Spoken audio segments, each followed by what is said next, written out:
जय हिंद साथियों। आज हमारा जो वायुमंडल की संरचना की क्लासेस 3 है और आज का क्लास हमारा अंतिम होगा वायुमंडल की संरचना में। तो जितने भी हमारे और हमसे जो जुड़े स्टूडेंट हैं या फिर विद्यार्थी हैं या फिर हमारे बड़े भाई हैं, वो सभी हमारे वीडियोज को निरंतर रूप से कंटिन्यू देखें तो आप सबों को बहुत ही बारीकी से समझ में आएगा और आप सभी हमें भी सपोर्ट करें और अनुग्रहित करें। तो इसके लिए तहे दिल से नमस्कार, धन्यवाद करता हूँ आप सबों को। आप लोग हमें भी सपोर्ट करें और हमें भी आगे बढ़ने की मौका दें। तो मेरे भाई, मेरे दोस्त, आज का जो क्लासेस होगा, और देखिए बातों को डिटेल से समझिएगा। हमने जब पढ़ना शुरू करते हैं मेरे दोस्त, होता क्या मेनली कि जब कोई टॉपिक को उठाते तो पूरी तरह से डिटेल से नहीं पढ़ते हैं तो क्या होता है, कुछ पॉइंट हमें वीक लगता है, कुछ पॉइंटों पर कन्फ्यूजन हो जाता है। तो उस कन्फ्यूजन को दूर करने के लिए उस टॉपिक को उठाएंगे और उस टॉपिक के एक एक पॉइंट को देखेंगे और समझने की कोशिश करेंगे और आप सभी हमारे साथ समझने की कोशिश करेंगे बातों को और गौर से उस बातों पर जो है कि कंसेप्ट के रूप में बारीकी से देखेंगे तो हम सबों को वो बातें समझ में आएगी। तो बिना टाइम वेस्ट किए हम लोग चलते हैं अपने सेशन पर। तो जो हमारे चैनल पर नए हैं वो चैनल को सब्सक्राइब कर लें और एक और बात है कि यदि पसंद आए तो लाइक भी करना ना भूलें।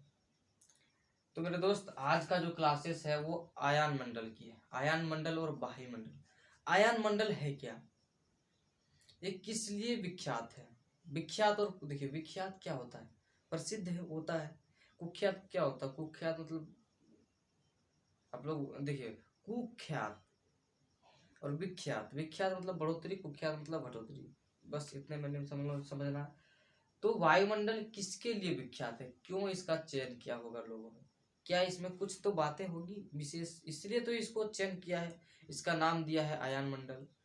और एक बात, जो हमारे पिछले वीडियोज को वायुमंडल की संरचना फर्स्ट क्लास को नहीं देखे हैं वो उन क्लासेस को देखें, और सेकंड क्लास भी हो चुकी है इनकी, जो समताप मंडल और मध्य मंडल की क्लासेस सेकंड क्लासेस हुई है और आज थर्ड क्लासेस है। इसमें होगी किस क्या क्या, आयन मंडल और बाह्य मंडल यानी कि बाहरी मंडल।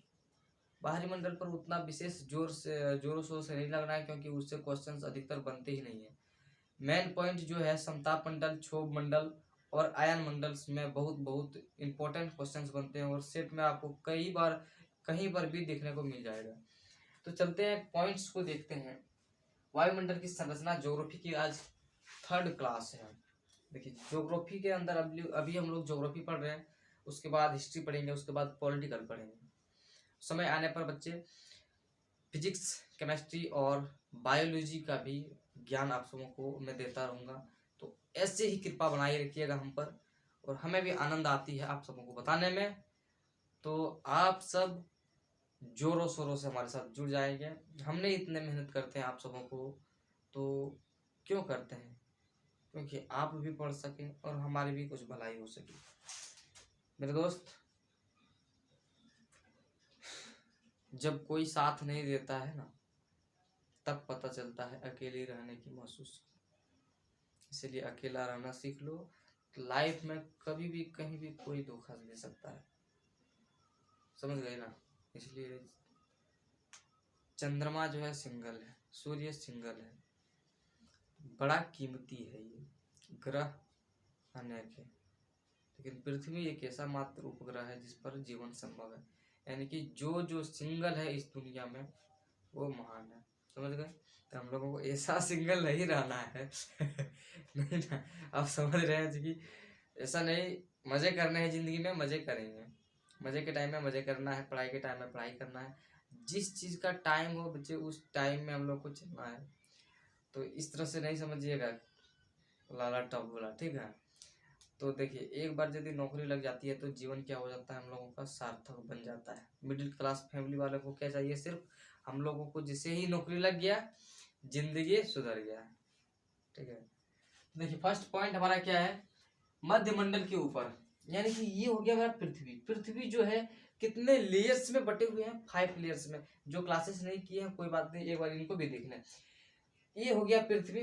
पृथ्वी के ऊपर 5 परतों में विभाजित किया गया है वायुमंडल को। वायुमंडल को कितने परतों में, 5 लेयर्स, यानी कि परत बाय परत, परत बाय परत, 5 परतों में इनको विभाजित किया गया है। और पांचों परतों का अलग अलग नाम दिया गया है। फर्स्ट परत का नाम है क्षोभ मंडल, समताप मंडल, मध्य मंडल, आयन मंडल, बाह्य मंडल। तो फर्स्ट मंडल की ऊंचाई कितनी है, पृथ्वी से 18 किलोमीटर। सेकंड जो है कि समताप मंडल, इसकी ऊंचाई है 50 किलोमीटर। और मध्य मंडल, इसकी ऊंचाई है 80 किलोमीटर। और आयन मंडल, इसकी ऊंचाई है 400 किलोमीटर। और उसके बाद जो मंडल बने हैं वो कौन से, बाहरी मंडल। इनसे कोई लेना देना, लेखा जोखा हम लोगों को नहीं करना है। मेनली हम लोगों को बात सिर्फ समताप मंडल, क्षोभ मंडल और आयन मंडल से क्वेश्चंस बनते हैं इस पर। और देखिए एग्जामिनेशन पॉइंट ऑफ व्यू से हम लोग जाएंगे तो एग्जाम में जितनी भी क्वेश्चन आप बनती है तो ये बनने वाली कहाँ से होती है, उनको यदि पकड़ लीजिएगा तो आप सबों को प्रॉब्लम नहीं होगी। ऐसे ही वीक होता है हम लोगों के लिए क्या, जीके जीएस। ठीक है, तो हम लोगों को जीके जीएस पर थोड़ा ध्यान देना ही होगा। देखिए मैथ एक जो होता है कि बच्चे बना लेते हैं, 25 में से 20-22 बना लेते हैं। रीजनिंग को 25-24 बना लेते हैं। इंग्लिश में भी ठीक ठाक होते हैं, लेकिन हिंदी मीडियम वाले बच्चे जो होते हैं वो इंग्लिश को ही बहुत वीक ले लेते हैं, वो इंग्लिश को ही नहीं कर पाते हैं। और मेनली होता ही क्योंकि हिंदी मीडियम वाले बच्चे कभी इंग्लिश के जो है कल्चरल में नहीं रहे होंगे, इस कारण उनको प्रॉब्लम आती है। तो हम लोग को समझना है। देखिए इसको कितने लेयर होते हैं, 5 लेयर। अब आएंगे नेक्स्ट पॉइंट पर, 80 किलोमीटर से जो है कि 400 किलोमीटर के बीच, यानी कि ये जो लेयर है ये कितने हैं, 80 किलोमीटर। और 80 किलोमीटर से 400 किलोमीटर के बीच की जो मंडल है इनको क्या कहेंगे हम लोग, आयन मंडल कहेंगे। क्या कहेंगे, आयन मंडल। ये क्वेश्चन में बहुत बार पूछा गया है कि 80 आयन मंडल से समताप मंडल। देखिए आयन मंडल से बाहरी मंडल की जो है कि नहीं, मध्य मंडल से बाहरी मंडल, आयन मंडल की बीच की दूरियां कितनी है, तो 40 मतलब 80 किलोमीटर से 400 किलोमीटर की बीच की दूरियां है। कितनी दूरियां है, 80 किलोमीटर से 400 किलोमीटर की बीच की दूरियां है। किसमें है, तो मध्य मंडल और आयन मंडल की बीच की दूरी है। बहुत बार सेट में पूछा गया। तो आप लोग का भी एक क्वेश्चन है कि बाहरी मंडल से कितनी ऊंचाइयां होगी, क्या होगी, कुछ नहीं होगी। क्यों नहीं होगी, क्योंकि इनसे आगे तो ऊंचाइयां ही ऊंचाइयां है, पूरा स्वर्ग है, वो मापा नहीं जा सकता है, आंकड़ा अपर्याप्त है। नेक्स्ट पॉइंट पाएंगे, इसमें विद्युत आवेशित कण पाए जाते हैं। विद्युत आवेशित कण क्या होता है, फिजिक्स जब पढ़ाएंगे तो उसमें और डिटेल से बताएंगे। फिलहाल के लिए क्या होता है, विद्युत आवेशित कण आप लोग यदि पढ़े होंगे तो कोई बात नहीं। यानी कि इसमें जो विद्युत धारा प्रवाहित जो होती है उसके कण पाए जाते हैं, थोड़ा बहुत कण पाए जाते हैं। जब फिजिक्स वाले टॉपिक आएंगे, चुंबकीय प्रभाव को पढ़ेंगे, विद्युत आवेशित उपकरण पढ़ेंगे, ये से सारे तमाम टॉपिकों को जब पढ़ेंगे तब लोग हम लोग इस पर विशेष ध्यान दे लेंगे एक बार उस पॉइंट को। तब तक के लिए नेक्स्ट पॉइंट पर हम लोग आएंगे, ऊंचाई बढ़ने से तापमान में वृद्धि। इसमें क्या था कि ऊंचाई बढ़ने से तापमान में जो होता है कि कमी होती थी, किसमें, मध्य मंडल में। और कितना होता, 100 डिग्री माइनस सेल्सियस हो जाता था जब 80 किलोमीटर तक की ऊंचाई पर चले जाते थे। लेकिन जो है कि तापमान है इसका क्या है, क्या आयन मंडल, इसकी जो तापमान है वो ऊंचाई बढ़ने पर क्या होती है, अधिक हो जाती है। समझ गए। मध्य मंडल की तापमान क्या होता है, 80 किलोमीटर जाते हुए क्या होता है, तापमान में कमी होती है। लेकिन आयन मंडल में क्या होता है, तापमान की वृद्धि होती है। ये हम सबको को समझ में आ गया।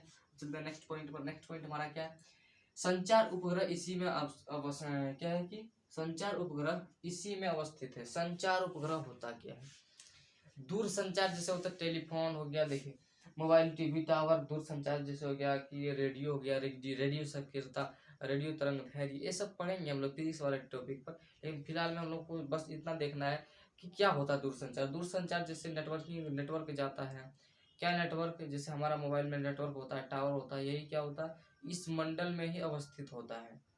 जैसे हम लोग मोबाइल से बात करते हैं, यहाँ से का पटना, पटना से दिल्ली, दिल्ली से बात करते हैं, तो क्या होता है कि ये जो टावरें होती है वो कौन कौन से मंडल में पाई जाती है, आयन मंडल में। मिलते हैं नेक्स्ट पॉइंट पर, तब तक के लिए स्क्रीनशॉट मारे 2 सेकंड में।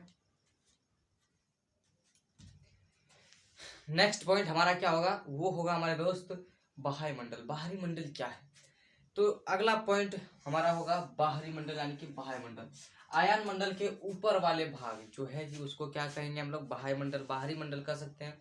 और क्या इसकी मुख्य बातें क्या है? मुख्य बातें ये है कि इससे जो आगे है वो कोई भी प्रकार का परत लेयर नहीं बना है, इसलिए इसे जो बाहरी मंडल इसलिए बोला गया है क्योंकि ये सबसे ऊपर वाला और सबसे बाहर वाला क्षेत्र है, इसलिए इसको बाह्य मंडल बोला गया है। और ये क्या है, आयन मंडल के ऊपर वाले क्षेत्र है और इसका कोई सीमा निर्धारित नहीं किया गया है, इसकी कोई ऊपरी सीमा निर्धारित नहीं की गई है। यानी कि सेकेंड पॉइंट हमारा क्या कर रहा है, इन लोग ये कह रहे हैं कि इसकी कोई ऊपरी सीमा जो है कि निर्धारित नहीं है। इस मंडल में हाइड्रोजन तथा हीलियम की प्रधानता होती है। इस मंडल में होता क्या है, हाइड्रोजन गैस और हीलियम की जो होती है कि प्रधानता होती है, यानी कि यहाँ पर अवस्थित होते होंगे या फिर यहाँ पे पाए जाते हैं। उसके बाद नेक्स्ट पॉइंट क्या है, अरोरा, औरोरा ऑस्ट्रेलिस एवं अरोरा बोरियालिस की होने वाली घटनाएं होती है। अब अरोरा ऑस्ट्रेलिस होता है क्या मेरे दोस्तों, और अरोरा बोरियालिस क्या होता है तो हम लोग को समझ में आएगा नहीं, तो समझ में नहीं आएगा इसलिए हमने पहले से लिख रखा है, इन चीज़ों को आप समझ जाएंगे। और नेक्स्ट पॉइंट हमारा क्या होगा अब, अरोरा। अरोरा क्या होता है, अरोरा का शाब्दिक अर्थ जो होता है मेरे दोस्त वो क्या होता है, प्रातःकाल। प्रातःकाल मतलब सुबह जो होता है जल्दी उठ जाना, जैसे प्रातःकाल आप समझ गए होंगे। प्रातःकाल होता है क्या, अरोरा का मतलब होता है प्रातःकाल। और ऑस्ट्रेलिस और बोरिलिस बेरियालिस, ऑस्ट्रेलिस एवं बेरियालिस, इन दोनों का शाब्दिक अर्थ होता है कि उत्तरी एवं दक्षिण होता है, यानी कि ऑस्ट्रेलिस होता है उत्तरी और बेरियालिस होता है दक्षिणी। ये दोनों ध्रुव भी कह सकते हैं, उत्तरी ध्रुव दक्षिणी ध्रुव। और एक और जो पॉइंट हमारा है वो क्या है, इसलिए इसे उत्तरी ध्रुव प्रकाश एवं दक्षिणी ध्रुव प्रकाश कहते हैं। उत्तरी ध्रुव प्रकाश है क्या और दक्षिणी ध्रुव प्रकाश है क्या, तो इनके बारे में हम लोग चर्चा करेंगे, इनके बारे में पढ़ेंगे। तो उत्तरी ध्रुव यानी कि पृथ्वी के जो उत्तर साइड वाले जो ध्रुव है उस पर जो प्रकाश पड़ती है, और पृथ्वी के जो नीचे वाले ध्रुव है, निचले साइड यानी कि दक्षिणी ध्रुव है, उन दोनों ध्रुवों पर जब प्रकाश पड़ती है उसी को हम लोग बोलेंगे अरोरा ऑस्ट्रेलिस और अरोरा बोरेलिस। क्या बोलेंगे, अरोरा ऑस्ट्रेलिस एवं अरोरा बोरेलिस। अरोरा मतलब क्या होता है, प्रातःकाल। और ये मुख्यतः क्या होती है ना कि आधी रात में दृष्टिगत होती है, यानी कि आधी रात में इसको हम देख सकते हैं। कब देख सकते हैं, आधी रात के समय हम इसको देख पाएंगे। किसको, अरोरा ऑस्ट्रेलिस एवं बोरेलिस को। नेक्स्ट पॉइंट क्या होता है उसको देखेंगे, इसलिए इसे उत्तरी ध्रुव प्रकाश एवं दक्षिणी ध्रुव प्रकाश कहा गया है, समझ गए। नेक्स्ट पॉइंट क्या है, ये प्रायः आधी रात के समय दृष्टिगत होते हैं। आधी रात के समय क्या होते हैं, दृष्टिगत। तो देखिए कुछ कुछ इंजॉय भी हम लोगों को करना चाहिए पढ़ाई के साथ साथ। ऐसा नहीं कि पढ़ाई में फंसे हैं पागल हो जाएंगे, फ्रस्ट्रेट हो जाते हैं, दिमाग काम करने लगता है, इसलिए पढ़ाई के साथ साथ कुछ इंजॉय भी करना चाहिए फिजिकल रूप से। यानी कि पबजी खेल रहे हैं, पबजी खेलते खेलते हो रहा है, ऐसा कुछ भी हम लोगों को नहीं करना है मेरे दोस्त, समझ गए आप लोग। ये फोन देख रहे हैं, फोन रील्स में घुसे हुए रहते हैं, इस प्रकार का नहीं। यदि मेहनत बोले ना, सफल होना है ना, तो अपने जो काम करते हो उस पर फोकस करो, ठीक है। अन्यथा बाद बाकी जो छोटे मोटे चीज़ों पर ध्यान दोगे ना तो नहीं हो पाएगा। आप यदि सोचते हैं कि थोड़ा सा प्रैक्टिस कर लेंगे, 2 घंटा पढ़ लेंगे, तो जॉब लगने वाली नहीं है। और जब ये जो बन के आते हैं तो बोलते हैं कि हमने 10-12 घंटा पढ़ लिया, उतना भी नहीं पढ़ना है हम लोगों को। मैक्सिमम से मैक्सिमम एक रूटीन के अनुसार 6 घंटा पढ़ना बहुत मस्त होता है हम लोगों के लिए। पूरे पूरे दिन में 6 से 7 घंटा पढ़ेंगे, उसमें ही पूरा टाइम निकाल लेंगे, पूरी सब्जेक्ट को रिवीजन कर लेंगे। तो इससे होता क्या है ना, ये रिवीजन भी होते रहेगा रोज रोज और उसको पढ़ने में भी इंटरेस्ट लगेगा। तो उतना कुछ खास बातों को बताना नहीं है। तो आज हमारा यही क्लास समाप्त होता है। अगला क्लास कोई भी हो सकता है, जैसे हम लोग ले लेंगे रॉक यानी कि चट्टाने ले लेंगे, या फिर ज्वालामुखी विस्फोट ले लेंगे, या फिर ज्वालामुखी क्या होता है ये कोई भी ले लेंगे, नदियाँ ले लेंगे। तो इन सारे पर बातों को करेंगे। और कुछ एक देखिए ना, एक छोटे छोटे टॉपिकों को विश्व में जैसे पहली बार क्या क्या हुआ, इन सारी चीज़ों को भी हम लोग देखेंगे अगले वीडियो से। इसके लिए जय हिंद जय भारत। मिलते हैं अगली वीडियो में।